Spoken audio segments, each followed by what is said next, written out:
Por acompañarnos esta mañana en el cuarto congreso de Flaxo sobre Estado y Políticas Públicas. También les doy la bienvenida a esta mesa sobre derechos humanos en las personas mayores para la Agenda 2030, donde nos acompaña Mónica Roquet y Adriana Rovira. Voy a presentar a cada una. Mónica es médica especialista en medicina general, magíster en Administración de Servicios de Salud y Seguridad Social con especialización en tercera edad, magíster también en Dirección y Gestión de Sistemas de Seguridad Social de la Universidad de Alcalá, España. Actualmente es presidenta de la Asociación Latinoamericana de Gerontología Comunitaria, directora de la Diplomatura en Gerontología Comunitaria y Políticas Públicas en la Vejez de la OIS del Ministerio de Desarrollo Social de Córdoba y el GEC, docente de universidades nacionales y extranjeras, y pertenece también a Punto Focal para Latinoamérica y el Caribe del Grupo de Interés de Personas Mayores para la CEPAL en la Agenda 2030. Y entre otras varias publicaciones, participa del informe sobre impacto inflacionario de los medicamentos que hablamos ayer, con Federico de Marciani y Hernán Lercher. Y también voy a aprovechar de presentar a... Listo, ya dice que no tengan que usar ese micrófono. Está usando el de la genial. cámara, así que miren para acá de vez en cuando. Y quiero aclarar, es mujer, porque siempre la tecnología se la atribuyen a los varones. Al mundo masculino, con todo respeto, la verdad que es un honor que esta vez sea el mundo femenino, una nuestra. Acá somos todas las del virtual, somos mujeres. verdad. Todas las que manejamos la tecnología de Flaxo. Y lo hacen muy bien, Adriana. Maravilloso. Perfecto. Bueno, y les presento también a Adriana Rovira, que es de Uruguay, es psicóloga, magíster en Psicología Social. Desde hace 10 años es directora del Instituto Nacional de Personas Mayores del Ministerio de Desarrollo Social de Uruguay. Es docente de la Universidad de la República del Uruguay, investigadora en los temas de políticas públicas de cuidado, derechos humanos y personas mayores. Y dentro de las tareas estratégicas que realiza, participa en diseño y seguimiento de implementación del primer y segundo Plan Nacional de Envejecimiento y Vejez para Uruguay en el Ministerio de Desarrollo Social. Es coordinadora de la Comisión de Trabajo para la aprobación normativa de la Convención Interamericana sobre la protección de derechos humanos de las personas mayores en Uruguay, representante de Uruguay en la Comisión Técnica, asesora de redacción de la Convención Interamericana sobre la protección de los derechos humanos de las personas mayores, asesora también en la redacción de la Ley Integral de Violencia Basada en Género en el componente Mujeres Mayores, y entre el 2015 y el 2013 también participó del diseño e implementación del modelo de atención sociosanitaria de cuidados de larga estadía para personas mayores para el Sistema Nacional Integrado de Cuidados, y en 2014 participó en el diseño e implementación del Servicio de Atención a Personas Mayores víctimas de abuso o maltrato del Instituto Nacional de Personas Mayores del Ministerio de Desarrollo Social. Así que bueno, ahora dejo a las dos expertas para que nos hablen del tema de derechos humanos. Muchas gracias por participar. Bueno, como dije ayer, un lujo tenerte de moderadora y de coordinadora, Verónica. La verdad que estamos re felices de estar en este panel. Lo que venimos a contar con Adriana un poco es una crítica constructiva a lo que es la Agenda 2030, que ahora vamos a pasar a explicar, y cómo esa Agenda 2030 se puede permear con la Convención que protege los derechos humanos de las personas mayores. ¿Alguien sabe lo que es la Agenda 2030? ¿Alguna vez escuchó? Bueno, la Agenda 2030 es el último instrumento internacional de política pública para mejorar la calidad de vida de todas las personas que habitan este mundo de Naciones Unidas. Naciones Unidas tiene diferentes planes y programas que hacen que, por ejemplo, el Consejo de Seguridad haga planes para no hacer guerra. Bueno, no entremos en una discusión ahí, pero digo, es un organismo. El UNIFEM es un organismo que hace planes de Naciones Unidas para combatir la violencia y la inequidad de género. UNICEF, ¿conocen UNICEF? Sí. Bueno, ese es el más conocido. Nosotros queremos un UNIFEM, un UNICEF de personas mayores, estamos peleando ahí, y en este derrotero estamos intentando algunas cuestiones de la Agenda 2030 poder modificar. Pero hoy el mundo, todo el mundo, todos los países, todos los gobiernos, la sociedad civil discute la implementación de la Agenda 2030. La Agenda 2030 tiene 18 objetivos de desarrollo sostenible, ¿no? Se plantea 18 objetivos y tiene 169 metas para evaluar esos objetivos, ¿no? Porque uno puede decir, quiero eliminar la pobreza, pero no tengo ningún indicador para saber si la elimino o no la elimino, por lo tanto, no tiene sentido el objetivo, ¿no? Porque nunca voy a saber qué voy a pasar. Va a ser declamativo. La Convención tiene 27 derechos protegidos. La Convención Interamericana, ¿la conocen? Es muy importante porque la lideró Argentina, se aprobó en el 2015, con Adriana de Uruguay, trabajamos fuertemente en el seno de la OEA. De hecho, Uruguay fue el primer país que ratificó la convención y la depositó en la OEA, pero para los argentinos es un logro muy importante porque la Cancillería, la delegación argentina lideró el proceso durante casi los 5 años que duró la discusión y escribir la convención. Y además, en el año 2017 se ratificó en Argentina, por lo tanto hoy es ley en Argentina, se debe cumplir y es una ley supralegal, está por encima de todas las leyes nacionales. No hay ninguna ley que valga más que la convención en política gerontológica. Ley 27.360. Entonces, nosotros, a la luz de la convención, donde tenemos 27 derechos protegidos, es que analizamos cuántos de esos derechos protegidos figuran en la Agenda 2030, que hoy los gobiernos tienen obligación todos los años de decir qué están haciendo. De hecho, en julio se juntaron los gobiernos para evaluar algunos de esos objetivos. Anteriormente a la Agenda 2030, que tenemos los objetivos de desarrollo sostenible, teníamos los objetivos del desarrollo del milenio. Los objetivos del desarrollo del milenio eran solo 5.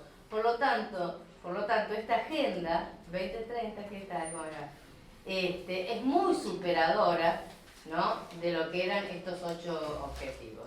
Incluye, además, temas muy importantes en nuestro momento, como el tema del planeta. A ver si lo puedo... Por ejemplo, en los objetivos de desarrollo del milenio había muy poquito de todo el tema ambiental y hoy tenemos muchos objetivos que hablan justamente del tema ambiental, ¿no? Se considera un derecho de cuarta generación, un derecho humano de cuarta generación.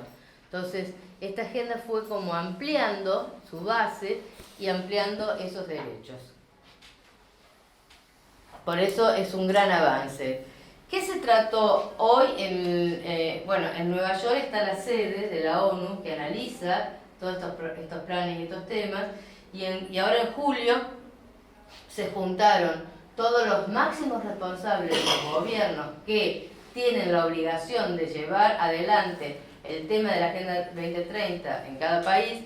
En el caso nuestro es el Consejo Coordinador de Políticas Sociales, ¿no? Y presentaron un informe, ¿no?, de cuánto se había cumplido con estos objetivos, el 4, el 8, el 10, el 13, el 16. Como son tantos objetivos, lo que ha acordado las Naciones Unidas, cuando me falten 10 minutos avisando. Sí, gracias. Ha acordado las Naciones Unidas es que no se van a evaluar todos los años todos, y han segmentado los objetivos, ¿no?, por año para evaluar. Este año tocó estos objetivos, pero sí se pusieron de acuerdo que el objetivo 16, que es el de paz, justicia e instituciones sólidas, sí se evalúe todos los años. Porque si no está este objetivo, evidentemente el resto tampoco va a estar. Lo que quieras interrumpir, interrumpe, ¿eh? Eso sí, lo descontamos de tu tiempo. Pero a la hora de analizar la temática de las personas mayores, yo traigo estos objetivos fundamentales para poder pensar la Agenda 2030. No se evaluaron este año, vamos a ver cómo se evalúan, pero estos objetivos son muy importantes para entender qué pasa con las personas mayores y para incidir en la Agenda 2030. Es lo que la sociedad civil está exigiendo a los gobiernos, ¿no?, los que trabajamos en la temática gerontológica a nivel latinoamericano, que deben incluir en la Agenda 2030 porque si están escasos. Miren ustedes, solamente el 1,7% de los objetivos, de las metas, habla de personas mayores. sea, hay 169 metas, solo menos del 2% de las metas habla de personas mayores. Y esas metas tienen indicadores que las van a medir, ¿no? Yo digo, voy a disminuir el hambre en el 50% de la población mayor, que lo vamos a ver, y entonces cuando quiero medir si cumplí o cumplir la meta, tengo que tener un indicador que me diga porcentaje de personas mayores con desnutrición en un tiempo determinado, ¿sí? Si yo tengo la meta y no tengo el indicador, ¿cómo sé que cumplo la meta? Bueno, de este casi 2%, solo hay un 0,48% de indicadores. O sea, tengo objetivos que no tienen metas, tengo metas que no tienen indicadores. Por lo tanto, la conclusión de todo esto es que si no hay objetivo, ni meta, ni indicadores, las políticas públicas dirigidas al sector van a ser mínimas o inexistentes. Porque entonces nadie va a tener, ¿no?, un camino a recorrer o a rendir cuentas sobre lo que es la política gerontológica. Bien, vamos a analizar el objetivo 1, que la Agenda 2030 nos habla de poner fin a la pobreza en todo el mundo. Tiene un parámetro de pobreza extrema, vamos a ver que para vejez el parámetro es otro, es aquellas personas que no alcanzan el $1,25, son parámetros internacionales, ¿no? Y nosotros vemos que en la convención también hablamos fuertemente de erradicar la pobreza, ¿no? En primer lugar, la convención, y esto es muy importante porque hace cómo lo ubicamos como a las personas mayores como sujeto de derecho, pero eso lo va a explicar Adriana en su ponencia, pero nos habla desde el envejecimiento de una perspectiva de derechos humanos que reconoce las valiosas contribuciones actuales y potenciales de las personas mayores, ¿no? ¿Y por qué es muy importante esto? Porque las personas mayores no son una carga, ¿no? Todo lo contrario, son una gran contribución, incluso económica, si hay tiempo lo vamos a profundizar, para el desarrollo de una sociedad, incluso económica. Las personas mayores aportan más de lo que gastan, y esto hay pocos, pero algunos estudios que lo demuestran. Bueno, entonces, si empezamos a ver qué pasa con la pobreza a nivel general, nosotros vemos que nuestra región, América Latina, tuvo una gran disminuyó 15 puntos de pobreza del 2002 al 2015. O sea que estos son datos de CEPAL, ¿eh? ¿Conocen CEPAL? Sí. Bueno, son todos datos oficiales de CEPAL y Naciones Unidas, ¿eh? Entonces hubo una fuerte disminución de la pobreza en la población general del año 2002 al 2015. Pero lo que vemos con mucha preocupación es que a partir del año 2015 la pobreza empezó a aumentar en toda la región. Y ustedes ven que en un año aumentó un 1%. Por ejemplo, en América Latina, hoy debe haber más, porque este es dato del 2016, en realidad dato del 2017, pero que toman el 2016. Ustedes siempre tienen la fuente acá, por si alguno quiere después poder leer los estudios. Ustedes fíjense que acá tienen la fuente de donde está sacado el dato. Entonces, 186 millones de ciudadanos y ciudadanas y ciudadanes latinoamericanos que son pobres, que están por debajo de la línea de pobreza. Pero más grave aún es que en un año aumentó el 2% la indigencia. La gente no tiene para comer, y de esto estamos hablando, de esta gravedad estamos hablando. 61 millones de personas hoy en nuestra región no comen. Y entonces la pregunta que nos hacemos, bueno, ¿cuántos de ellos son personas mayores? ¿No? Porque nosotros claramente en la convención hemos planteado que esto hay que atacarlo y hay que erradicarlo. Y bueno, a nivel latinoamericano tenemos un 30% de personas mayores pobres, y hay países donde la pobreza es inclusive hasta el 50%. Por ejemplo, Guatemala, acá tienen, también este es un dato reciente del 2018, ellos toman $3, toman un poco más. Después podemos contar, ayer algo contamos con Hernán, pero después si hay tiempo podemos contar por qué. Pero hay países que, por ejemplo, como Guatemala, que tiene un 48% de pobreza, Honduras un 50%, México un 33%. Si ven acá, bueno, República Dominicana, Ecuador, Colombia, países que uno debería pensar que son países desarrollados, porque nadie va a decir que Colombia no es un país en vía de desarrollo, al menos como Argentina, y tiene casi un 30% de pobreza en la vejez. Entonces, esto es lo que nosotros pedimos que se incorpore en la mirada de la Agenda 2030. ¿Por qué? Porque hay que generar políticas específicas para este grupo también. Y ahora les voy a mostrar un poco lo que pasa en Argentina, ¿no?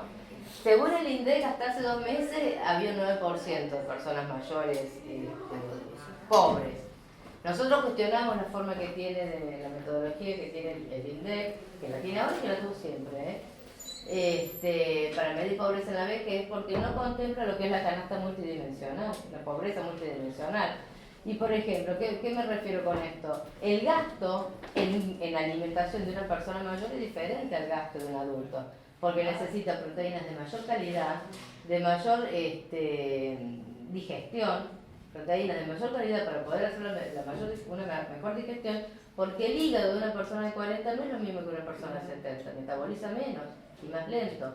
Entonces, si a mí me miden la canasta alimentaria de una persona mayor igual, por lo menos acá en mi país, después no sé cómo se ve en ustedes, creo que igual, porque hacen línea de pobreza, sí. Si me miden de esa manera, evidentemente esa canasta no sirve para la persona mayor, ¿no? Y después no tiene en cuenta la canasta el gasto de medicación, el gasto en transporte. No es lo mismo una persona de 40 años que puede subirse al menos en un colectivo de Buenos Aires, ¿no?, a una persona de 70, 80 que sí o sí está obligado a subirse un taxi porque no puede subir un colectivo, porque los colectivos no tienen piso bajo, no están adaptados, nadie da el asiento, hay que, ¿no? Arranca el colectivo y la persona mayor se cae para atrás. Digo, más allá de esto que hay que trabajarlo mucho, la canasta tiene otros componentes en la vejez que no es lo que mide el INDEC. Entonces, ¿nosotros qué planteamos? Usamos la canasta que hasta ahora es la que hay en vejez, de la Defensoría de Tercera Edad. Esto es a julio, después de la disparada del dólar, estos 30 se habrán convertido en 40, ¿no? Y planteamos la nueva jubilación, los 12.900 pesos a partir del 1 de septiembre, y como se dan cuenta, todo lo que cobra una jubilación mínima está muy por debajo de la línea de pobreza. En Argentina el 63% de las personas mayores cobran la jubilación mínima. Entonces nosotros estamos hablando hoy de un 63% de personas bajo la línea de la pobreza. Y la PUAN, ¿no?, este invento que hizo este gobierno, que la verdad que lo único que hace es bajar justamente los niveles, quieren que las personas mayores sean pobres, eso ya está escrito en los pergaminos del Fondo Monetario Internacional, y la PUAN 10.000 pesos, ¿no? Sumemos que el PAMI quitó a 1 millón de personas la medicación gratuita, que el promedio de la inflación de la medicación es de 400%, que hay medicamentos que aumentaron un 1000%, entonces la verdad que es un combo bastante explosivo para las personas mayores. Nos vamos Pero, deprimidos de acá, te aviso. Pero siempre, bueno, no están deprimidos porque ahora en diciembre cambia la historia. Ahora sí. Y si bien va a costar mucho, vamos a volver a los momentos más Ya nos felices. estamos deprimiendo más. No. Y bueno, pero es lo que pasa. Entonces hay que exigir a los gobiernos y a cualquier gobierno, Sí, claro, sí. que esto informe. Porque además cada vez somos más. Y que esto informe. Sí, claro. Exactamente. Bien, pero la buena noticia es que hay indicadores y los gobiernos tienen la obligación de escribir lo que pasa con las personas mayores. Entonces acá nosotros, inclusive como sociedad civil, tenemos, y yo pertenezco al grupo de interés de personas mayores de la sociedad civil de CEPAL que controla la Agenda 2030, y nosotros estamos exigiendo que esto, cuando presentan el informe, esté reflejado, ¿no? Bien, elegí también el objetivo 2 para analizar porque tiene que ver con el hambre. La pobreza y el hambre van de la mano. Y también se aumentó la pobreza, aumentó el hambre. En un año aumentó 38 millones de personas con hambre en el mundo. También, lo mismo, venía bajando hasta el 2015 el hambre, en el 2016 se dispara. Pero ¿qué me preocupa acá? Que no hay metas, que hay metas pero no hay indicadores. Es lo que yo les decía. Todos los indicadores para medir la malnutrición están dirigidos a los niños, ya sea por desnutrición infantil o por obesidad. No hay un solo indicador que mida la desnutrición en la vejez o la obesidad en la vejez.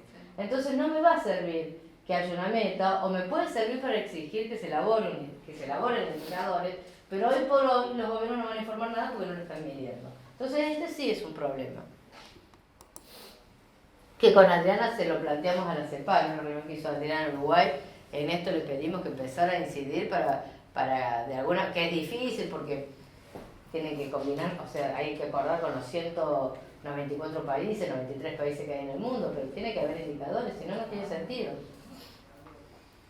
Pero sí, volviendo al objetivo número 1, ¿Cómo combatimos la pobreza y el hambre? Y a través de los sistemas de protección social, ¿no? Y entonces acá también la buena noticia es que hay indicadores. Nadie piensa en un sistema de protección social sin personas, por definición, están involucradas las personas mayores. En nuestra región tenemos 241 millones de todas las edades que carecen del sistema de protección social. O sea, no tienen asignación universal por hijo, no tienen seguro de desempleo, no tienen el seguro de salud, que son obras sociales. Digo, hay un montón de otros grupos, ¿no?, que no tienen protección social. 241 millones. Demasiado. Sí. Yéndonos a la protección social de las personas mayores, el mundo aumentó muchísimo su protección social en los últimos 10 años. Aumentó un montón. Y hoy tenemos un 68% de personas mayores en el mundo con cobertura. Pero tenemos un 32% que no tiene absolutamente nada. De todas maneras, esa cobertura la aumentó a expensas de las pensiones no contributivas. Y las pensiones, como la cual no contributivas, siempre suelen ser valores bajos. Entonces, nosotros tenemos un ejemplo como la renta de dignidad en Bolivia, que es maravillosa porque cubre a todos, pero el dinero que se le da no logra sacarlos de la pobreza. El 80% de las personas mayores en Bolivia están por debajo de la línea de pobreza. Digo, también el caso de Chile, que pusieron un bono solidario y son bonos de $20, $50. Entonces, si bien es muy bueno porque ayuda muchísimo, todavía no logran hacer el salto, ¿no?, para salir de la pobreza. Y miren la inequidad que existe, ¿no?, en el mundo. 53 países lograron la cobertura de más del 90%. O sea, de los 193, 94 países, digo 93, 94 porque no tengo claro, porque depende de lo que lea, de la ONU salta un número. Pero de los 193 países del mundo, que están al menos en Naciones Unidas, 53 lograron un porcentaje de cobertura mayor al 97%. Para Latinoamérica, Argentina y Uruguay, nada más, no hay ningún otro país. Bueno, Cuba, sí, Cuba también. Cuba tiene un 100%. Yo quiero decirle que Argentina tiene más que Uruguay, por si Adriana dice que tiene más de ellos, no le creo. Vamos a empezar a pelear. Siempre peleamos, siempre. Pero miren ustedes lo otro que es tan terrible. 51 países tienen menos del 20% de cobertura. ¿No? Entonces, qué inequidad, qué injusto que es este mundo. Sobre todo África y Asia. Claro. No solamente África y Asia, ahora les voy a mostrar después algunos indicadores de América Latina en la de género, cuando hable del objetivo de género. América Latina, si bien aumentó un montón su cobertura, hoy tenemos un 56% según el BID, un 60% según CEPAL, tenemos un 40% que no tiene absolutamente nada. Y hay países donde prácticamente no hay cobertura, como Honduras, como Guatemala. O sea, tenemos muchos países con coberturas ínfimas, bajísimas. Ahora vamos a pasar a la meta 3, que es un objetivo sumamente importante para las personas mayores. Y la meta 4 es la que habla específicamente de lo que son las causas de la mortalidad de las personas mayores. Y ellos definen mortalidad temprana, la OMS, no me pregunten por qué, porque siempre fue una discusión, no lo sé, y es una de las cuestiones que criticamos porque no tenemos... Bueno, ellos tienen sus argumentos, pero bueno, nosotros decimos que la edad que ellos plantean de mortalidad, mortalidad temprana es de 30 a 70 años. O sea que a los 71 está bien morirse, no es temprano. Tenemos que esperar que todas las personas de 70 años y más se mueren. Bueno, es ridículo. Pero la OMS lo planteó de esta manera y por lo tanto la ONU lo plantea en su meta de esta manera. Entonces, hay que combatir la mortalidad de enfermedades no transmisibles, de enfermedades crónicas, que ayer hablábamos justamente de la importancia que tiene el tener la medicación de patologías prevalentes gratuitas como se tenía hasta el 2015. Es fundamental. Miren ustedes, estas enfermedades son las cardiovasculares, el cáncer, la diabetes, enfermedades respiratorias. Se ha hecho mucho esfuerzo, o no tanto, en realidad. La verdad que la disminución de esta mortalidad en 15 años no ha sido tan alta, si ustedes ven, de 23 19%. Se ha planteado, en Naciones Unidas, la OMS tiene un plan para combatir o para trabajar el tema de las muertes tempranas por enfermedades crónicas no transmisibles, pero de los 193 países solo adhirieron 100 países y 10 son los que están trabajando bien. Entonces, ¿por qué me importa tanto esto? Porque miren, se producen 15 millones de muertes en el mundo de este tipo de muertes por enfermedades crónicas tempranas, porque después de los 70 años se dispara la mortalidad y ellos eso lo ven desde otro lugar, no lo ven desde la mortalidad temprana. Pero ¿qué me importa de esto? Que sepan que, por ejemplo, en países como el nuestro, como en Uruguay, países de transición demográfica avanzada, estas muertes por enfermedades crónicas aumentaron un 80%. Y que en países con transición demográfica no avanzada están aumentando un 50%. O sea que hay que trabajar el tema de la prevención de la mortalidad por enfermedades crónicas.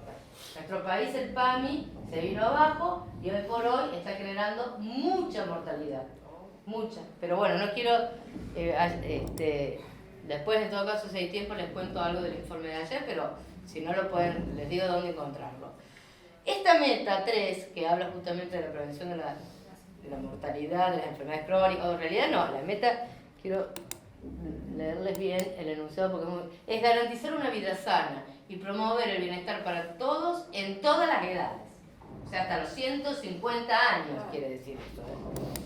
Aunque ellos no crean que lleguemos, pero vamos a llegar. Vamos a llegar cuando...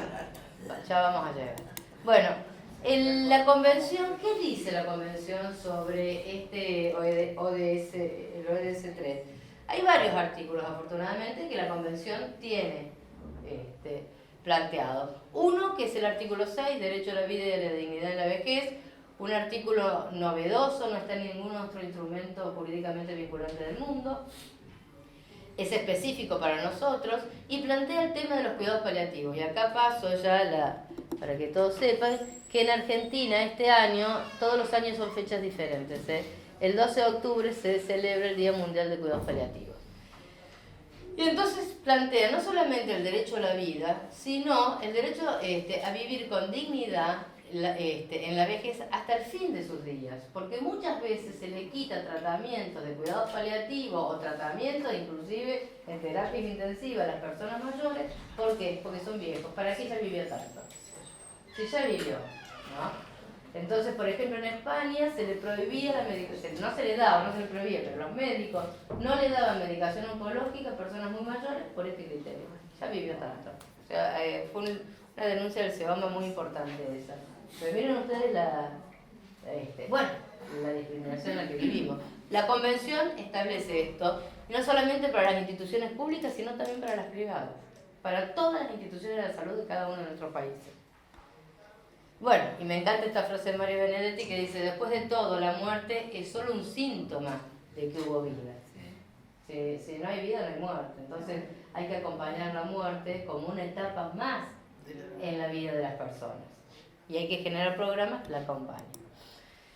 Miren, el tema de los cuidados paliativos es fundamental. 18 millones de personas en el año 2012 murieron con dolor innecesario. Esto es terrible. Yo no sé si alguno de ustedes habrá tenido algún dolor fuerte. Yo lo he tenido al ser que me caí de acá de la flaxo. Tuve que ir urgente a la guardia que me pongan una inyección. Porque la verdad que el dolor es, yo siempre digo que a mí me cambia la personalidad. Vos sos psicóloga, Adri, por ahí lo podés explicar mejor. Pero yo siento, cuando he tenido dolores fuertes, que he tenido dolores físicos fuertes, que no soy yo. Yo siento que no soy yo, que me transformo en otra persona, ¿no? Entonces, yo digo, es terrible tener dolor. Y sobre todo, lo más terrible es tener dolor innecesario. Imaginemos los pacientes oncológicos lo que sufren, los dolores de los pacientes oncológicos.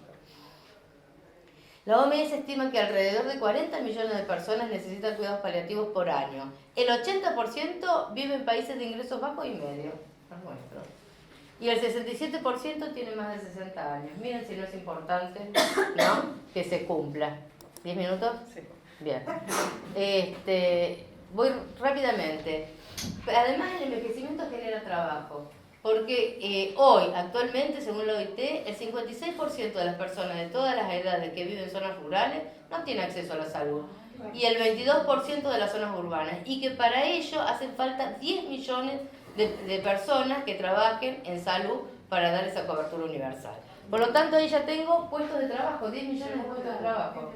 Y el tema de la dependencia, que es un tema propio de la vejez, la OIT dice también que en el mundo hay 300 millones de personas mayores, ellos hablan de mayores de 65, que deberían recibir cuidados y no los reciben. En América Latina lo mismo. ¿Y quiénes están cuidando? ¿Quiénes cuidan a estas personas? 57 millones de mujeres voluntarias, fundamentalmente.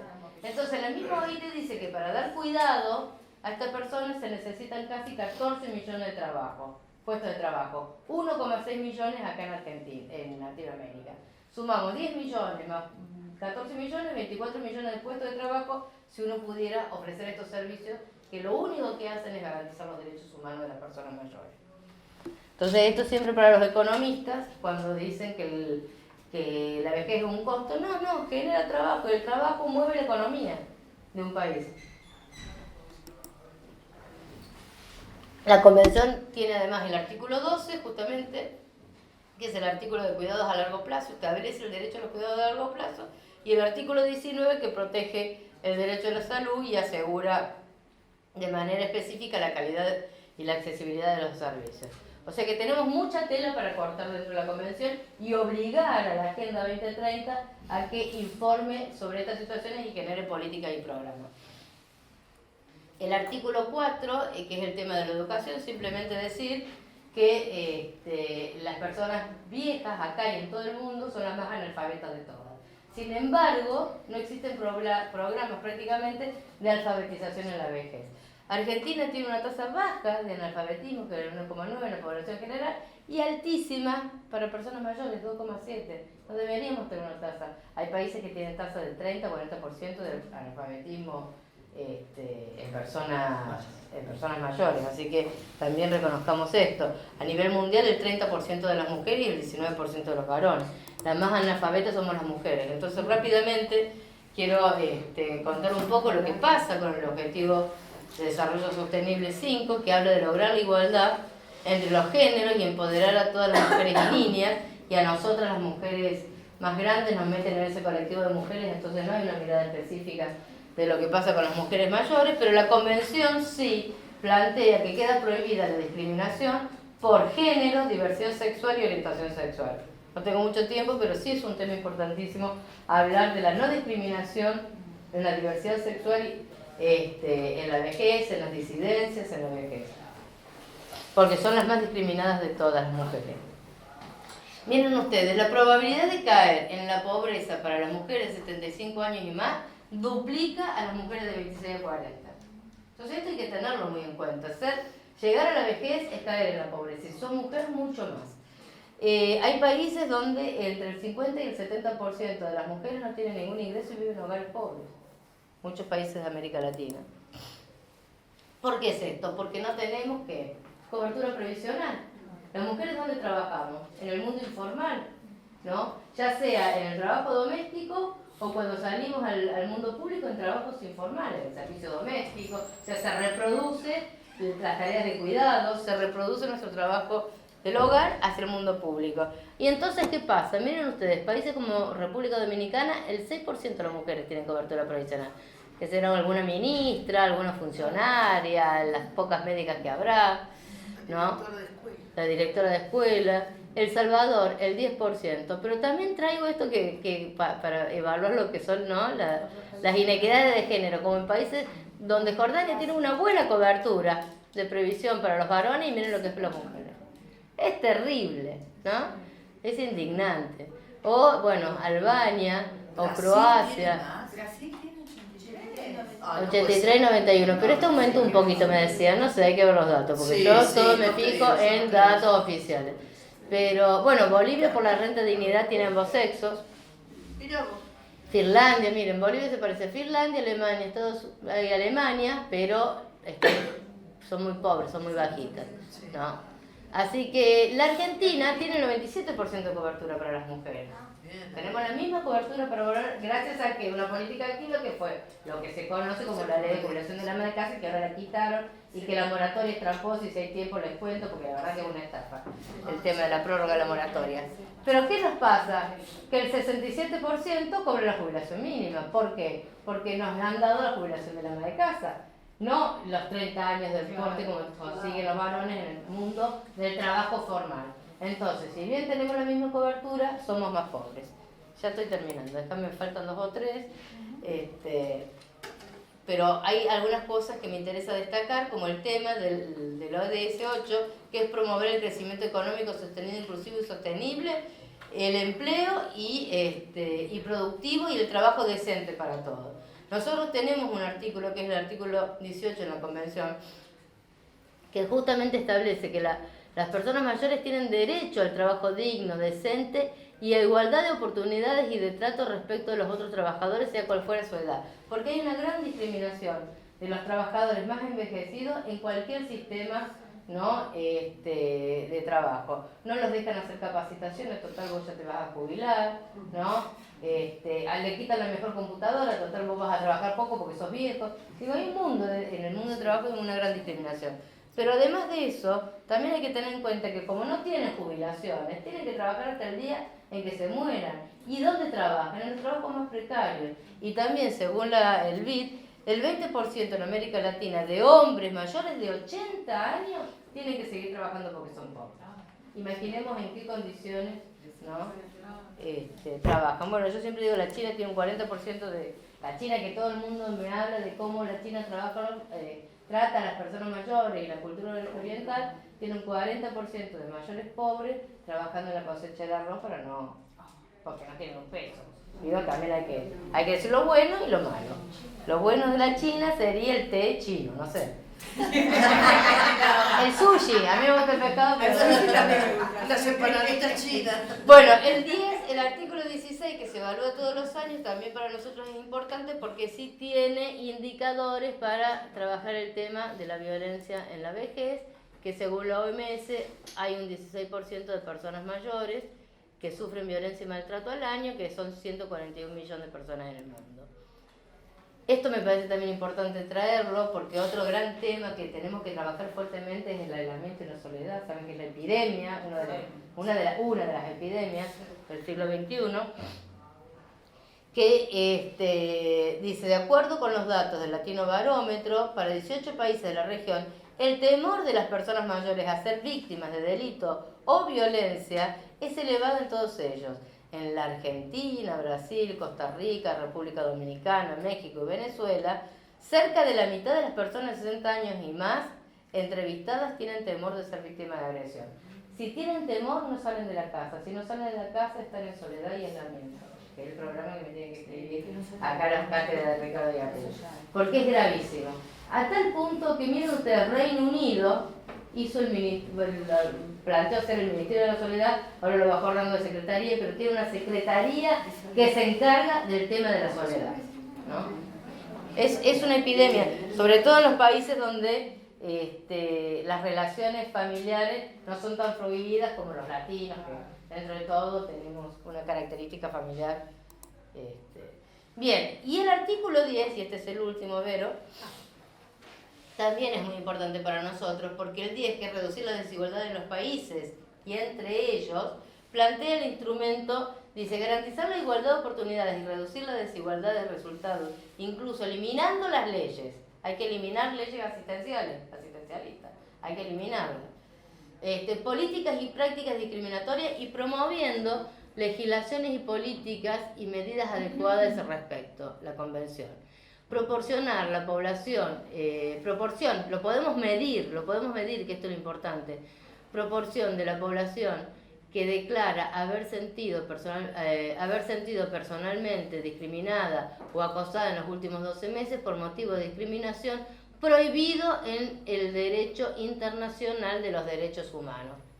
Pegas ahí, justo la Convención. Entonces acá, realmente... Y ya como para hacer un análisis más rápido, pero te lo dejo a vos, Adri, sino para que lo profundices, es que toda la agenda de los objetivos sostenibles debe ser mirada y analizada, instrumentada desde la perspectiva de los derechos humanos. Porque si yo hago esto y lo miro desde la perspectiva asistencialista, que a mi criterio es bastante asistencialista, si lo único que piensan las personas mayores es la protección social y la salud, que es importante, importantísimo, pero es asistencia, y el resto de los objetivos, digo, no me importa la educación, no me importa la igualdad de género, hay tantas cuestiones que no importan en los ODS sobre la vejez, es que lo estoy mirando, sigo mirándolo a la vejez desde una perspectiva asistencial y no desde la perspectiva de los derechos humanos. Entonces, nosotros tenemos que incidir fuertemente, porque tenemos el artículo 7 de la Convención, el artículo 30 que habla de la capacidad jurídica de las personas mayores, tenemos que hacer incidir que se mire la Agenda 2030 desde la perspectiva de los derechos humanos y que las personas mayores son personas humanas. Así que bueno, cierro acá y te dejo, Adri. Bueno, buenos días. Estaba pensando en cómo arrancar después de la brillante presentación de Mónica, y lo primero que se conecta con lo que voy a presentar tiene que ver con que muchas veces se cuestiona el rol de la política pública, el rol del Estado, porque también vivimos con estados que presentan, dijera Víctor Abramovich, democracias precarias, ¿no? Instituciones que se instalan y que son desmanteladas de un periodo de gobierno a otro. Entonces, lo primero que quiero arrancar es que la política pública importa, más allá de que voy a tener una mirada crítica con ese proceso. Importa porque define cómo de alguna manera se logra distribuir el bienestar social, cómo se lo comprende y cómo se comprende también a las personas que son sujetos de la política pública para esas acciones de distribución del bienestar social. El bienestar social tiene que ver con la calidad de vida, tiene que ver con que una persona pueda comer, tenga vivienda, reciba lo que se requiere que reciba para que su vida valga la pena vivirla. Es simplemente como eso. Desde el marco de los derechos humanos se habla de dignidad, pero la dignidad tiene que ver con una sensación de que mi vida no es una tortura, no es un padecimiento, y de que algo de estar vivo me permita a mí sentir que esto vale la pena. ¿Te puedo pedir que no pases más para allá porque no proceso salís en cámara? Sí, perfecto, perdón. No, todo bien, todo entonces, bien. ¿Querés caminar ahí? Todo bien, pero si pasás para allá se me va de la cámara.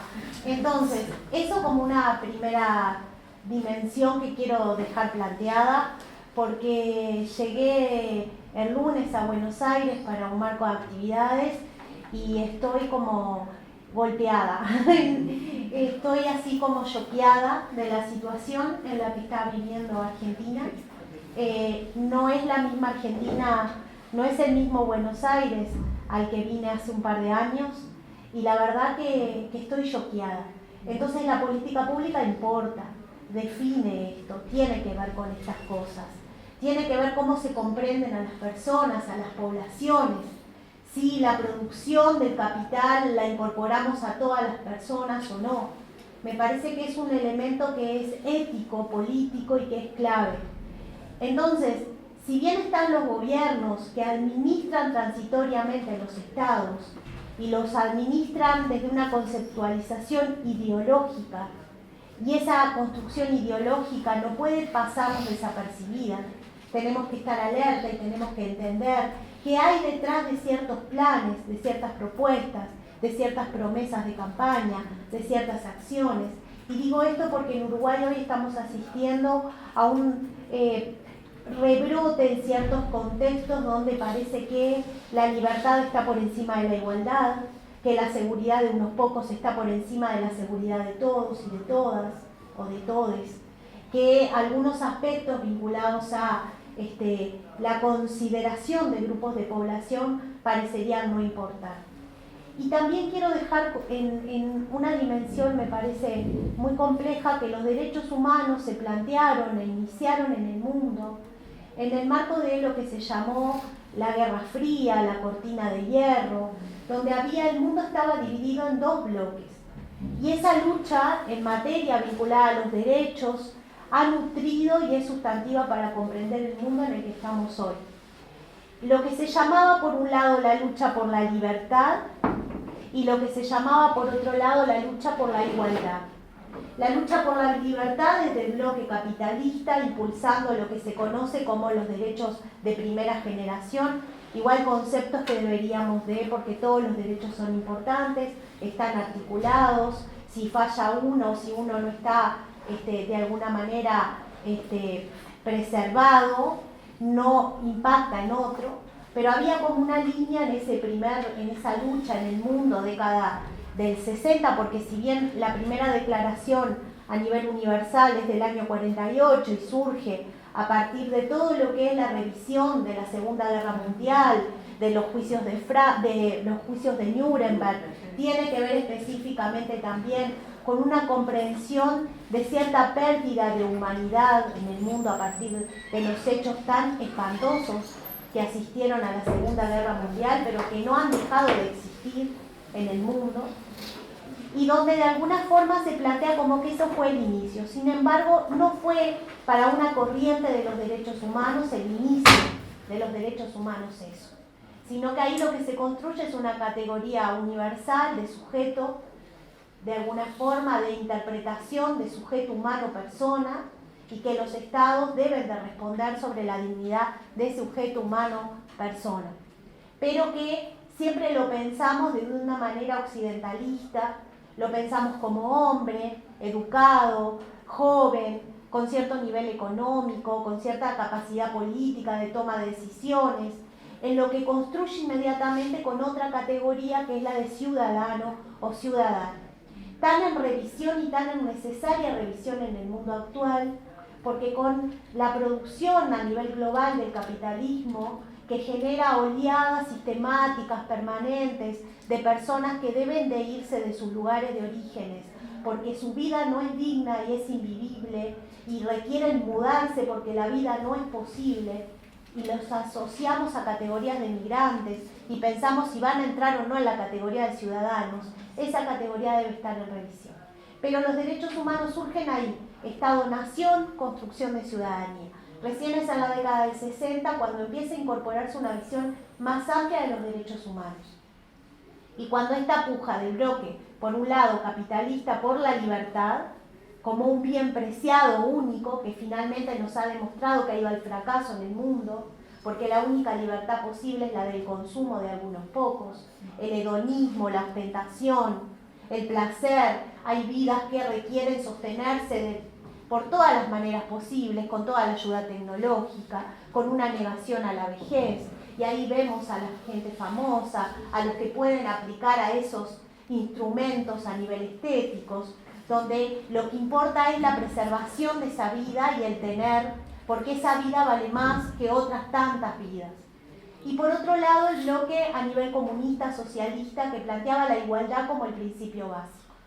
Y ahí se dividen dos grandes elementos del vínculo en materia de derechos humanos a nivel universal, que tiene que ver por un lado por los derechos económicos, sociales y culturales, llamados de segunda generación, puestos en segundo énfasis, degradados muchas veces en las discusiones de los estados, y por otro lado los derechos civiles y políticos, que en realidad lo que vinculan es las libertades de consumo, las libertades de movimiento, pero que no son para todos, que no son para todas las personas, porque la libertad de movimiento tiene que ver con quién porta esas libertades, quién es sujeto humano, persona.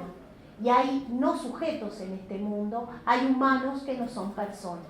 Entonces, de alguna manera, presentando esto es como la invitación a reflexionar en estas cuestiones, porque hoy el mundo atraviesa otra lucha hegemónica que está también dividida en dos bloques y que está teniendo una guerra cruenta en materia de flujos de capitales, que es entre un bloque liberal, capitalista de Estados Unidos y un bloque a nivel de China, comunista pero capitalista. Entonces, este mundo nuevo, complejo, está generando dos sistemas.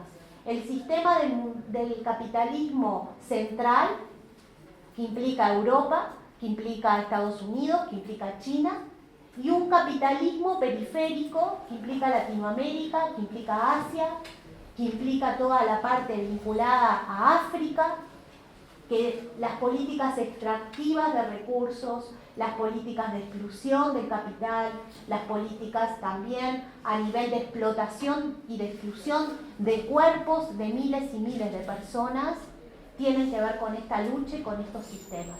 ¿Por quién va a liderar el mundo? ¿Quién va a liderar el mundo hoy? Es la clave y es lo que está en discusión. Y es tan contradictorio y es tan esquizofrénico como que el Fondo Monetario Internacional pertenece al sistema de Naciones Unidas, como que los mecanismos de seguimiento de los derechos humanos pertenecen a Naciones Unidas. Estos avances que damos, también tenemos socios dentro del ámbito de Naciones Unidas que bregan por otras cuestiones. Es tan contradictorio que requiere ciertos elementos de sospecha, de agilidad, de participación, de armar comunidad. Yo entiendo que el cambio y la transformación del mundo están en armar colectivo, en pensar con otros, en generar fuerza, en generar visibilidad. Y ahora la invitación es a reflexionar cómo esos instrumentos que están nos ayudan a esto y cómo es que podemos ingresar a las personas mayores en el marco de comprensión de los derechos humanos. Los derechos humanos son una retórica, son una ideología, y como toda ideología tiende a sostener un status quo, y ese status quo no es revolucionario. Son también ordenadores en materia de poder y distribuidores de poder, sirven como discurso y como práctica hegemónica, imperialista de dominación sobre ciertos grupos de población. Pero los derechos humanos son también una capacidad de transformación, de alguna manera de disputa de poder. Son subversivos, son disidentes, son revolucionarios, son de impacto normativo, transformador, y si no, que nos digan si la convención vinculada a los derechos de las mujeres no ha transformado el mundo. Quizás como no lo suficiente, no como queremos, pero lo ha transformado. O si no ha cambiado el mundo la Convención Internacional de los Derechos de los Niños, las Niñas y los Adolescentes. Porque hoy, más allá que sucede en el ámbito de la vida privada, si vemos que alguien patea a un niño y lo golpea, alguien va a sentirse interpelado moralmente con eso. Hace unos años atrás esa interpelación no existía. Entonces los derechos humanos en principio también nos sirven como un resorte de interpelación interna, para una ubicación interior y colectiva de que algo incomoda, de que algo no está bien, de que algo debe cambiar. Entonces vienen a disputar esos poderes, esa forma de comprender cierto ordenamiento social de los lugares y que hay que disputarlos para poder transformarlos. Entonces, con esa introducción quiero arrancar. ¿Cómo está planteada la Agenda 2030? Bueno, está planteada en base a una serie de instrumentos que muchas veces quienes asistimos a los espacios de seguimiento sentimos esta sensación o este tironeo de, yo diría, de incomodidad. Estar en una reunión burocrática, ¿no?, en contextos de alta marginación, de alta exclusión, de alta pobreza, donde circulan alimentos, donde circulan, no sé, discusiones de cómo vamos a cambiar el mundo con instrumentos de papel. Por eso es muy importante, y ahora vamos a ver qué se requiere para eso.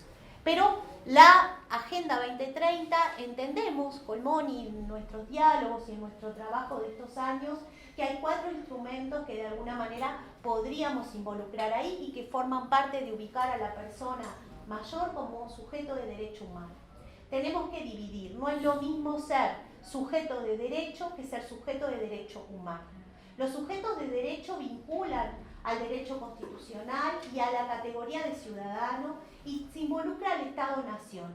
La categoría de derecho humano vincula una línea vinculada que de alguna manera nos permite pensar que no importa el estado en el que esa persona viva, hay un piso que hace a la dignidad, que hace a que la vida sea sostenible, sustentable, posible, que debe ser defendida y que debe ser de alguna manera protegida y que no importa el Estado-Nación, que eso se debe controlar y que se debe de alguna manera implicar o aplicar. Entonces, si una persona donde nazca en el Estado-Nación no interesa mucho, hay elementos que hacen a su dignidad como persona que deben ser respetados en la globalidad del mundo. En la práctica eso no es así, porque entra en tensión con este otro discurso hegemónico del derecho ciudadanístico como categoría de Estado-Nación. Entonces te doy derecho dependiendo si naciste acá, si sos ciudadano, o si haces alguna especie de acción extrema, heroica, como cuando el presidente de Francia recibió a este chico de Malí que rescató a un niño de un balcón porque subió el balcón 4 pisos en 30 segundos, era casi como, entonces lo recibió Macron, hablo del presidente actual, lo recibió, le dio una distinción y le dio una categoría de ciudadano. Creo que ese acto extremadamente perverso es lo que sucede fundamentalmente en donde también las personas, y esto tiene que ver con las personas viejas, hay como una especie de categoría también asociada al cuerpo, que la política pública y que muchas veces elementos de definición, porque Mónica traía esto de la indigencia, la pobreza, ¿no? Hay como, primero están las mediciones, primero está esa frontera entre el padecimiento personal y la medición que hace la política pública, y a veces no tienen nada que ver. ¿Qué hace que 30 pesos una persona esté acá y no esté acá? O esté acá y no esté acá, ¿qué hace 30 pesos? ¿O qué hace 100 pesos? ¿O qué hace 1000 pesos? Eso es todo un debate y son construcciones totalmente artificiales. Pero también hay un elemento que la persona que ingresa acá, que entra en la categoría de indigente o de pobreza, tiene que cartografiar su sufrimiento. Tiene que mostrarle a la política pública qué hace, cómo vive, cómo no puede alimentarse, cuáles son las miserias que atraviesan su cuerpo y su vida. Y eso no solamente es indignante, en contraposición al concepto de derecho humano, sino que a la vez tiene un efecto que tampoco se le escapa a la lógica capitalista y que es de alguna manera despolitizar a la persona. Genera un efecto de victimización.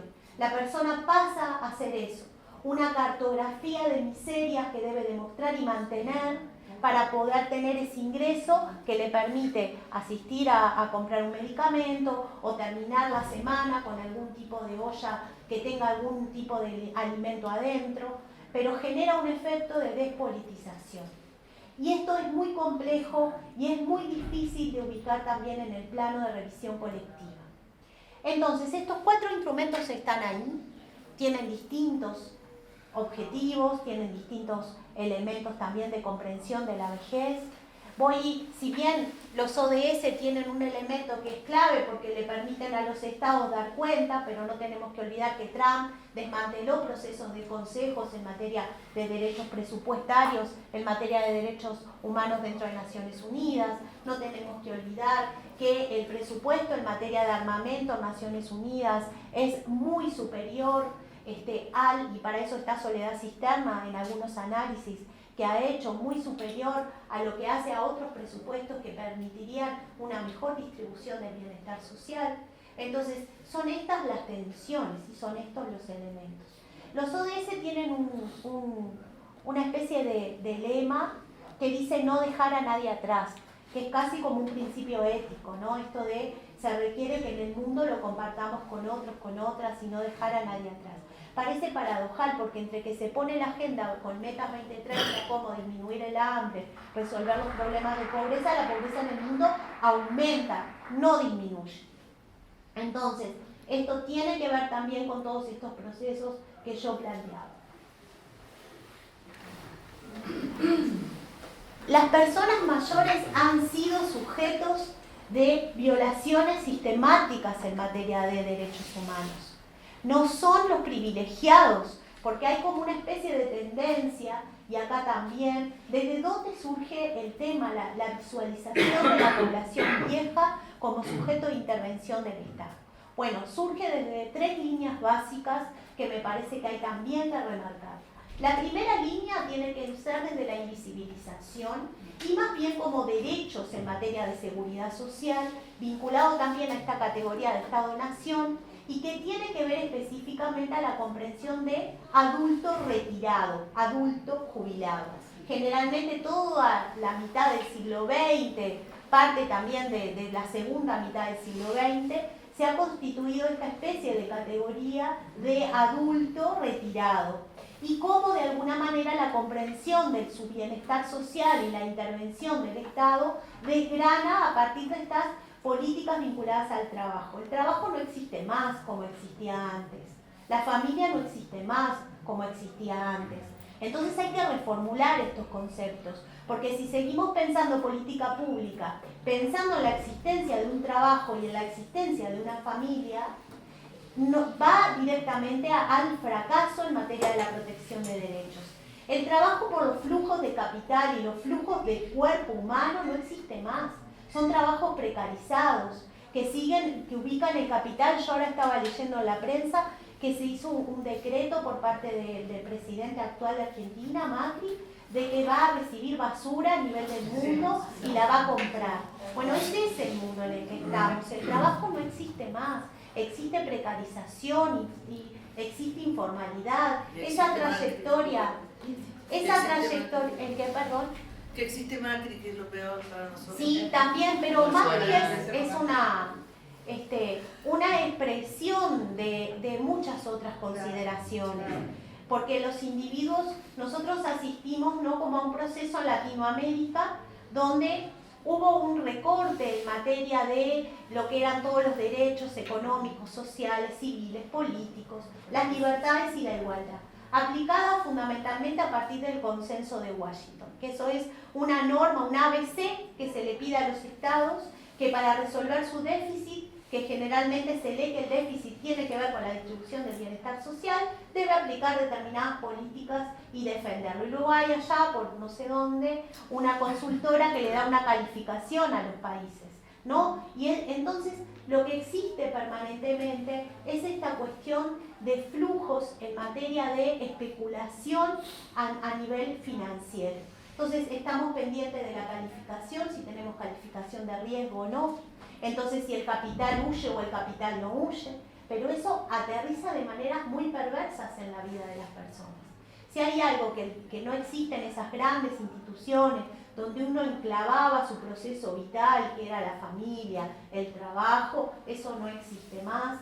Esos elementos de precarización, de falta de alguna manera de lugares donde anclar el proceso vital, es parte de la marca actual. Y esto lo han estudiado muchos filósofos en el mundo y tiene que ver con una impronta, tiene que ver con que ahora los flujos de capital se despegan de la producción y se despegan de manera perversa y utilizan a los sujetos de manera perversa, ya no como quienes lo arman a la cadena productiva o quienes consumen, sino también que necesitan a nivel de grandes poblaciones que queden por fuera de ese consumo y también de la distribución de ese capital. Ese es el mundo que tenemos. Entonces, las personas viejas que habían ingresado por esta dimensión, por esta comprensión, por esta perspectiva, ahora no existe más.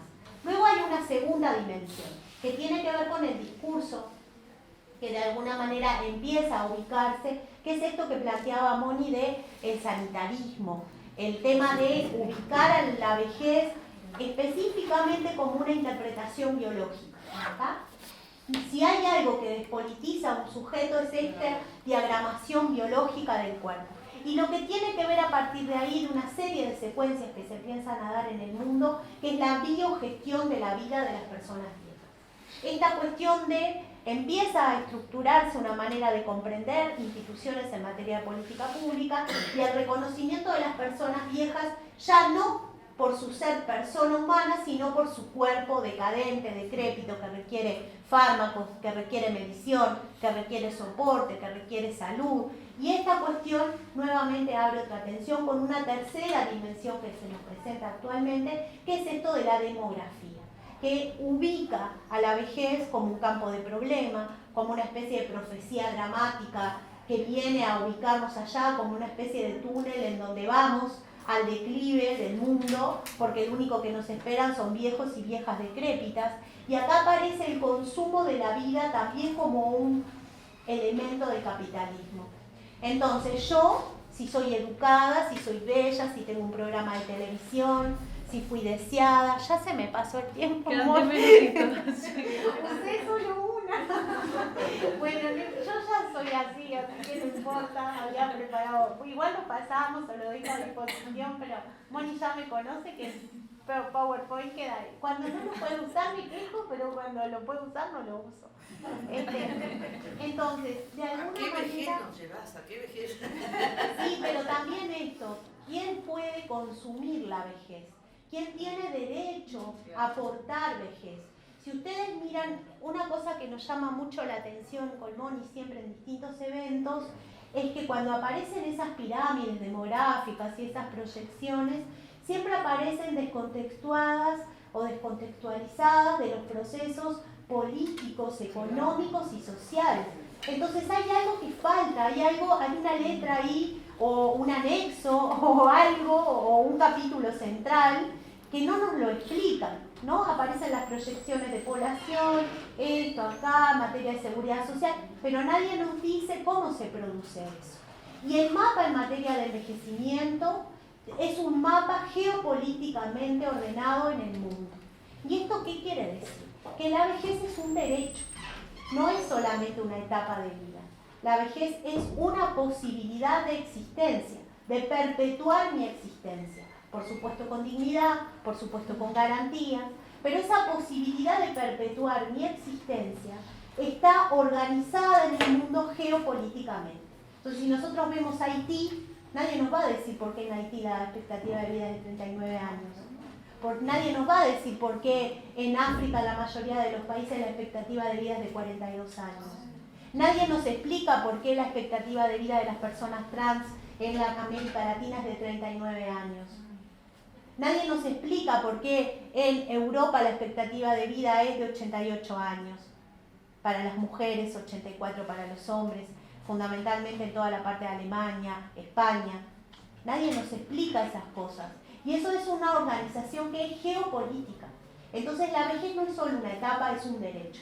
Y de ahí surge, bueno, ¿por qué en el marco de estos tres discursos, el económico, el vinculado específicamente a las políticas de empleo, el vinculado a la demografía, nos presentan a la vejez de alguna manera separada de estos discursos que hacen a la construcción y a la constitución de la vejez?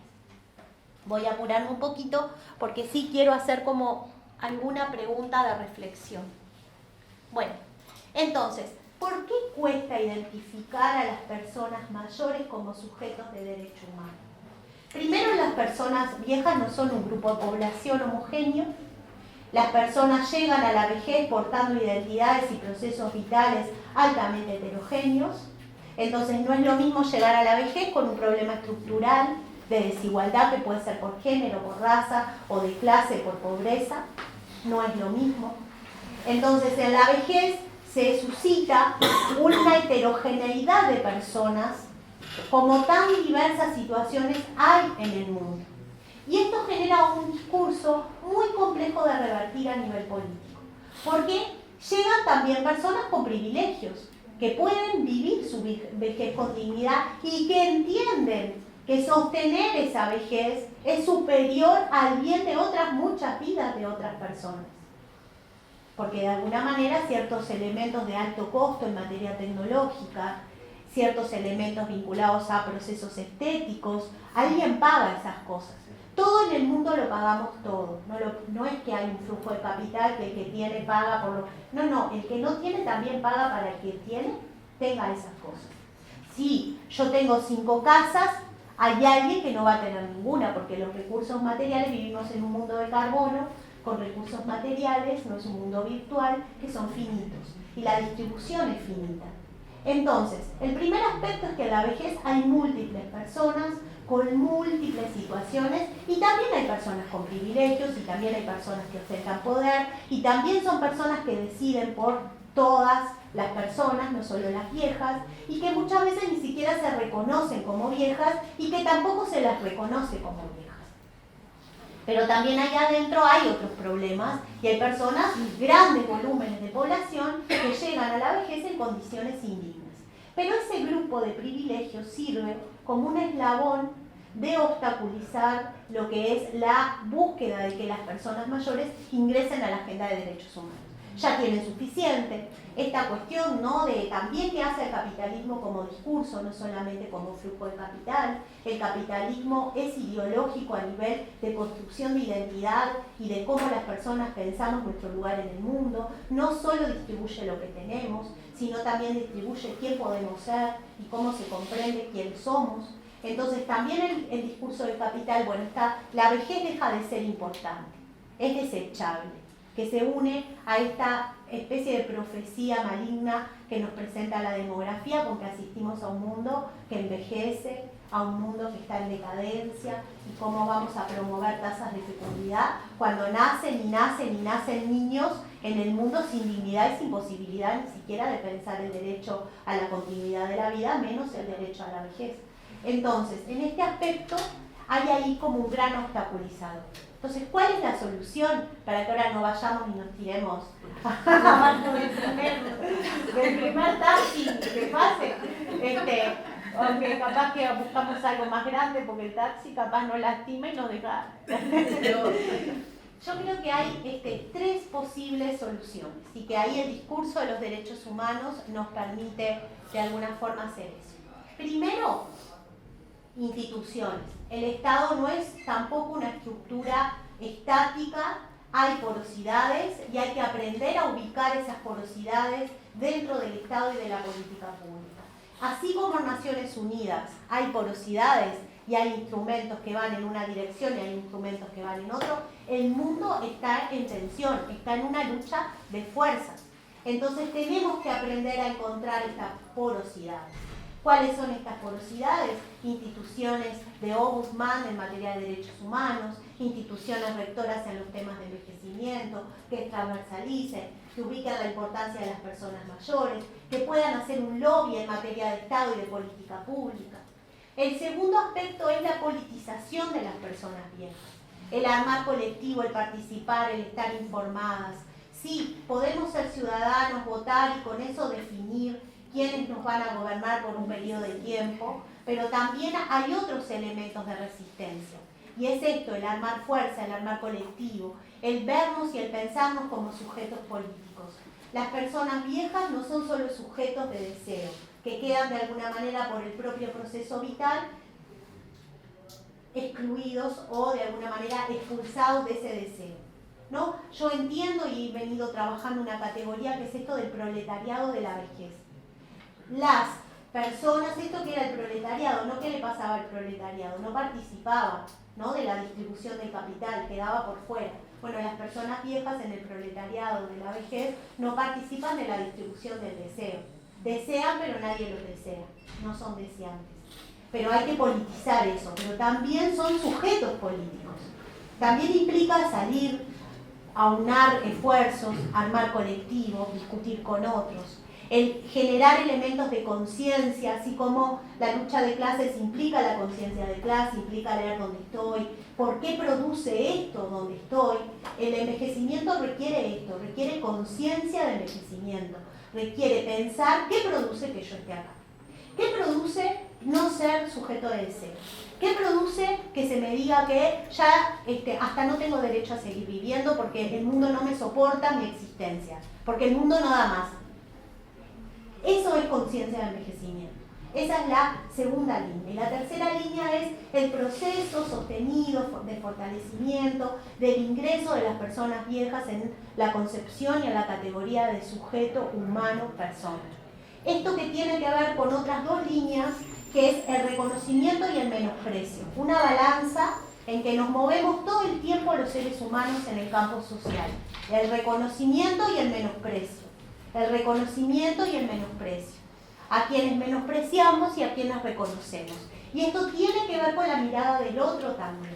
Cómo el otro me ve, cómo el otro me interpreta, qué puedo hacer yo para cómo cambiar esas lógicas de menosprecio y ubicarme en una lógica de reconocimiento. Entonces, el cambio entiendo que solo pasa involucrando a las personas viejas, formando parte de los movimientos, teniendo conciencia de envejecimiento, mirando otros movimientos que han transformado el mundo, el de la lucha de clases, que ahora se entiende y hay como un análisis, que se viene perdiendo, pero también está el movimiento feminista, la epistemología feminista, que de alguna manera es de los grandes movimientos que han logrado transformar cada acto en político. ¿Se acuerdan aquel eslogan decía lo personal es político? Bueno, volver a eso, volver a mirar, a aprender de cómo otros movimientos han logrado transformar, al menos no todo, pero algunas de esas categorías de sometimiento y de opresión. Entonces, conciencia de envejecimiento para construir una epistemología de envejecimiento que permita ubicar a las personas viejas también como sujetos de derecho humano, que eso quiere decir que son personas y que tienen derecho a la existencia con dignidad en este mundo. Muchas gracias.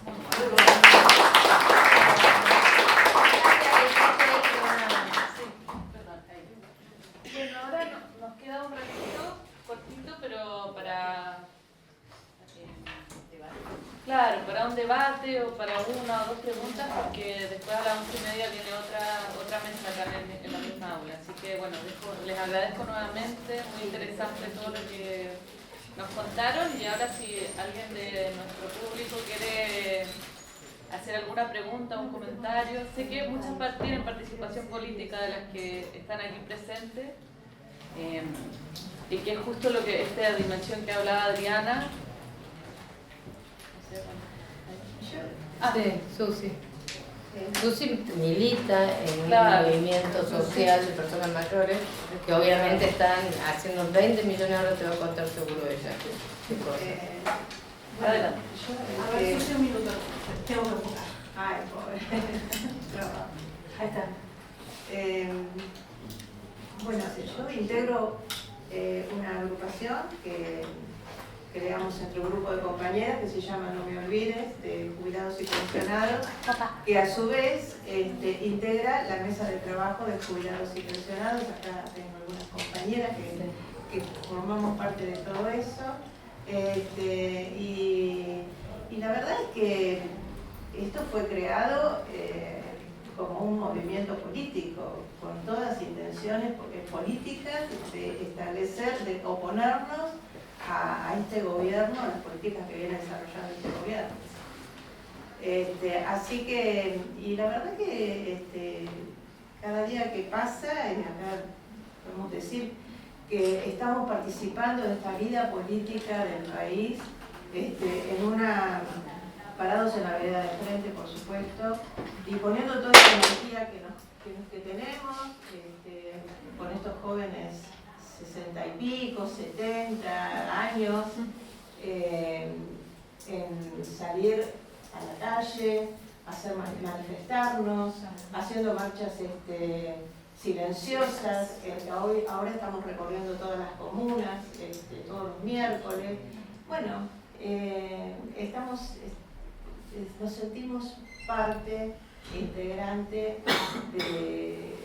como ciudadanos y defendiendo los derechos, no solo los nuestros, sino aquellos que realmente por cuestiones, porque por la salud no les da o porque viven en lugares muy lejanos. Hoy las redes sociales hacen que podamos estar mucho más cerca. Nos cuentan en el grupo, en el muro que tenemos en No Me Olvides, nos cuentan los problemas que tienen. Y la verdad que a veces uno se queda sin palabras, porque yo cuando leo y me dicen, no llego a fin de mes porque no tengo para comer, ¿no? Y nos plantean estas cosas a través de un Facebook. Y me dicen, mira, yo soy una de ellas, Santo Tomé, de la provincia de Santa Fe, pero querida, ¿cómo hago? Y yo te digo, ¿qué le contestamos? ¿No es cierto? Entonces, ante esa falta de respuesta, lo único que se nos ocurre es salir a la calle, poner toda nuestra energía, todo nuestro amor para poder recuperar esta Argentina que, como bien decía la compañera hoy, esta es otra Argentina. En 4 años nos dieron vuelta al país y bueno, es esto. Y nada más que otra cosa que yo quería agregar hoy cuando Moni hablaba de la discriminación. Yo trabajé en un hospital durante muchos años, y a mí en el 2001 me tocó, porque como yo estaba en la parte gremial, ¿no? Que tenía una gestión como delegada, me tocó vivir en el 2001 integrando una comisión de aprovisionamiento.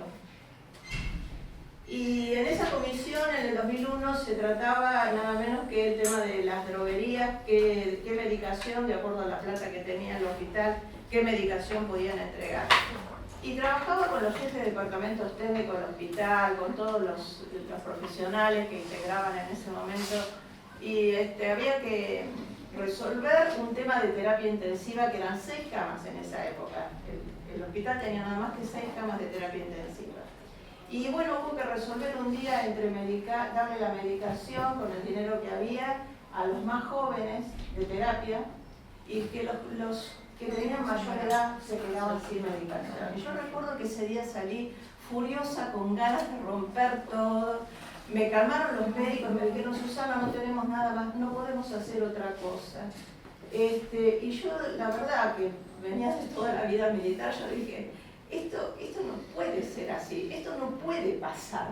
¿Cómo podemos elegir? ¿Quiénes somos nosotros para elegir entre que va a vivir uno o no vive el otro? Simplemente porque ese criterio, y lo digo porque el cambio de mentalidad, volver a internalizar que esto no es así como se enseñó, inclusive dentro de las mismas carreras universitarias. ¿Cómo se forma en una universidad a un médico? ¿Cuáles son los parámetros humanos que hay en la medicina? ¿Por qué la deshumanización de la medicina? Yo me pregunté siempre esto: ¿por qué la medicina llegó a deshumanizarse de tal manera que los... Muy simple, porque se mercantilizó en un mundo neoliberal. Lo que importa es la mercantilización, y está todo el tema de mercantilización de la medicina. Es un negocio, es así simple. Laboratorios, empresas privadas, Swiss Médica, qué sé yo, grandes.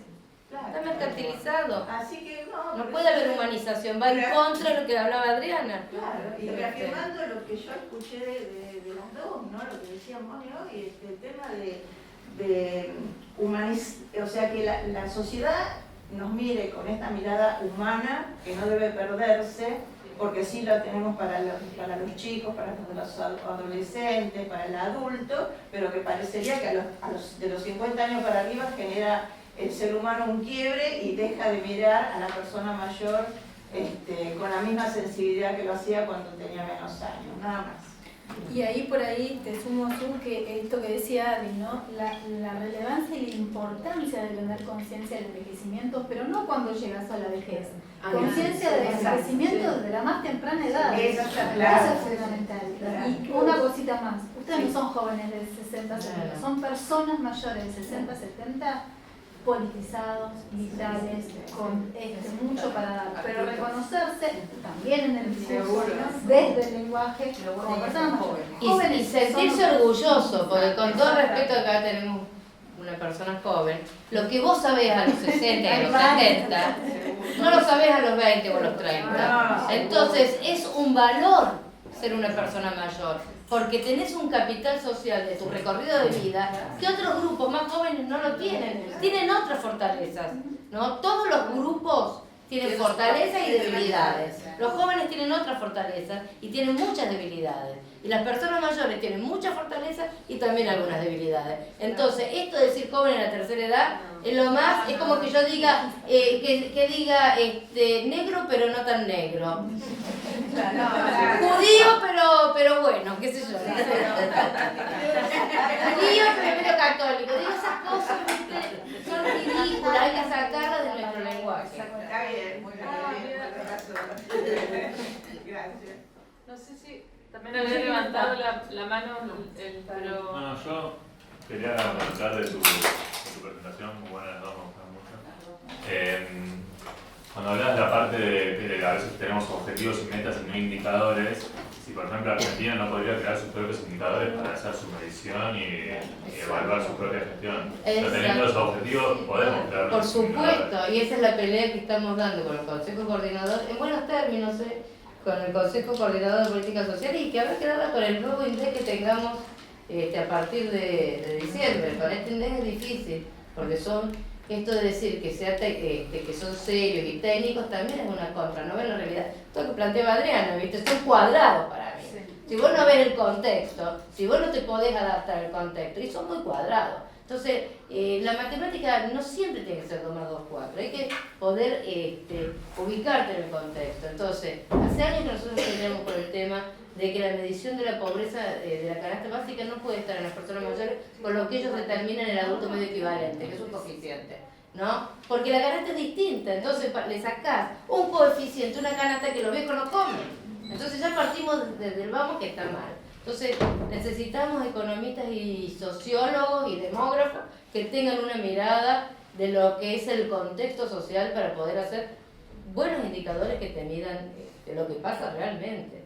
Porque la verdad, hay un 9% de personas mayores pobres en Argentina. ¿Ustedes creen en ese dato del INDEC? Digo, a ver, no somos tontos, miremos todo. Pero claro que hay mucho más. Cualquiera que cobra una jubilación mínima es pobre. 60%. 60%. Es pobre. Después si la mantiene el ICO, si tiene remesa, eso es otro tema. Pero es pobre. Entonces necesitamos, inclusive nosotros como país, claro, elaborar nuestros propios indicadores. Alcanzamos a una última corte que lo quería decir. Yo tengo 71 años, cuando decían que ya estoy viviendo, parece con la política. Ya está del otro lado, seguro. Si te morís, está bien que te debe ser. Bueno, también soy militante, integro el grupo desde otra organización, se llama La Dorrego, la mesa de trabajo, y me interesaría tener acceso a este material. Las felicito a las dos, porque la verdad que han dado dos miradas desde dos aspectos y muy esclarecedores, muy enriquecedores, y yo necesitaría, creo que Susana también, para militarlo, entre nuestros propios compañeros. Pero porque lo van a subir ustedes a la página. Sí, tanto el video como las presentaciones. Estar en esa. Yo después le puedo mandar a Susana, que me pasó su WhatsApp, el link donde va a estar el material, pero eso seguramente va a ser la próxima semana. Sí, y cuando vos pasame el link, porque yo lo linkeo al GEC, que ustedes lo ven siempre en la página del GEC, entonces de ahí lo puede llevar. Lo ponemos en el GEC María y que lo lleve directamente a la página de la plaza. Y vean el último, el informe que tenemos ahora publicado de agosto, ya en 10 días calculo menos, el de septiembre. Pero miren el informe de medicamentos de agosto, porque el salto inflacionario que se dio entre el 31, hicimos un informe especial, entre el 31 de julio y el 14 de agosto es terrorífico. Terrorífico. Por culpa de las PASO y todos ustedes seguro que votaron no sé quién. Votaron mal. La culpa también es la que votaron mal. Eso. No sé. Pero digo, vean el informe ese en ALGEC porque la verdad que es asombroso. ALGEC, dame, ahora te pongo acá. Tenemos una fibrosis. Mira, es mi asociación y la de Adriana Rovira, porque Adriana también está en ALGEC de Uruguay, esa es la. Yo quería discrepar igual con Mónica, de que estamos muy bien, muy breve, porque la vejez no nos hace peores ni tampoco nos hace mejores. No, fortaleza y debilidades, dije yo, lo escuchaste. Si bien a veces yo creo que el mundo está dividido en dos tipos de personalidades, algunas hedonistas, más individualistas, y otras más como abiertas a construir con otros, a pensar en otros.